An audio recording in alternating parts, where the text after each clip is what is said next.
Imagine you have $100,000 in student loan debt. How would you pay it off? In this video, I'm going to talk about 6 ideas, 6 ways to pay off $100,000 in student loan debt, and who those 6 ideas might be best for. First, let's talk about loan forgiveness strategies. There's 2 of them: tax-free loan forgiveness and taxable loan forgiveness. For tax-free loan forgiveness, the most popular tax-free loan forgiveness plan is the public service loan forgiveness plan. And that's best for borrowers who work for a 501c3 nonprofit, state, or government employer. And if you work for a government employer, you might be interested in the Educational Debt Reduction Program, which is a form of tax-free loan forgiveness. How that plan works differently from public service loan forgiveness is it reimburses payments you make towards federal or private loans up to $40,000 per year for up to 5 years if you work for the VA and you work for the VA in a qualifying role.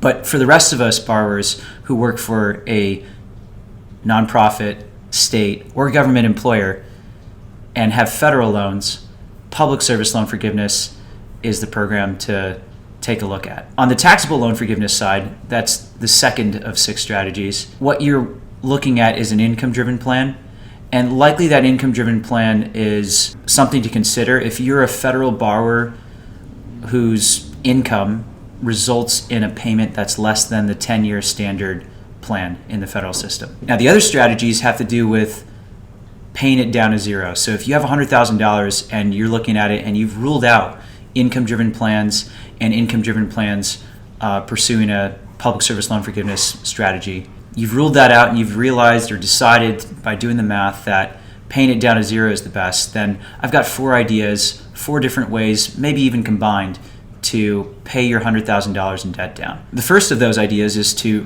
refinance your federal loans to private loans. And that would be a good idea if doing so would lower your interest rate. Get a lower interest rate, you're paying back what you owe plus less interest than in the federal system. The second idea, if you want to keep your federal loans where they are, or if you have a mixture of different loans at different interest rates, is to tackle the highest interest rate debt first. That's called the avalanche method. Tackling the highest interest rate debt to pay in total and over time the least amount of interest if you're not in a position to change the interest rate because of credit history or for whatever reason. Another idea is to look at your budget.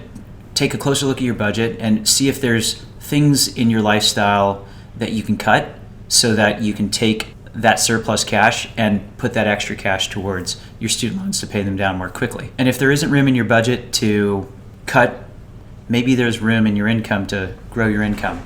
You might do that through a side hustle. Episode 135 on the Student Loan Planner podcast, Molly and I went through and just talked about how we've side hustled along the way and how that has helped us achieve the goals that we have. And if that's something you can do, take advantage of it. You have marketable skills that you can use, you can leverage to create extra income to achieve your goals. And if that goal is paying down $100,000 of debt more quickly, fantastic. So now you have 6 ideas on how to pay down $100,000 in student loan debt. Check out our next video to watch the 9 best refi companies that we work with.